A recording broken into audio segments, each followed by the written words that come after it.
Guys আমাদের বাড়িতে দুইজন অতিথি এসেছে, এই দেখো। আর আকাশে পাখিগুলো কি সুন্দর না লাগছে। Hello guys, good morning, welcome back to my new blog.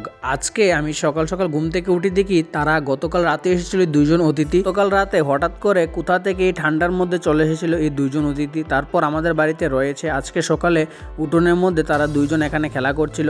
আমার কাছে তো কুকুর মোটামুটি ভালোই লাগে, কিন্তু বাড়ির বাকি লোকজনদের কাছে এতটা একটা ভালো লাগে না। আমাদের বাড়িতে কুকুর ছিল, আজকে থেকে 5-7 বছর আগে ছিল, কিন্তু সেই কুকুরটা মারা গিয়েছিল। তারপর আমাদের বাড়িতে আর কুকুর আনা হয়নি, পোষা হয়নি। আর এই দুজন কুকুর এসেছিল, তারপর তাদেরকে বিস্কিট দিয়েছিলাম। তারা এখানে খেলতে খেলতে বিস্কিটগুলা সবগুলো এখানে শেষ করে ফেলেছে।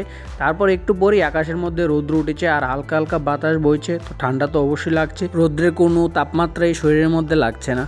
তো তারপর একটু পরেই দেখি আকাশের মধ্যে একজোট পাখি একদিক থেকে অপর দিকে যাচ্ছে। আমি বাড়ি থেকে একটু বের হয়েছিলাম, তারপর বাড়িতে যখন এসে দেখি দুই কুকুর বাচ্চা ছিল, কিন্তু সেই কুকুরের বাচ্চাটি এখন আমাদের বাড়িতে নেই, কোথায় যেন চলে গিয়েছে।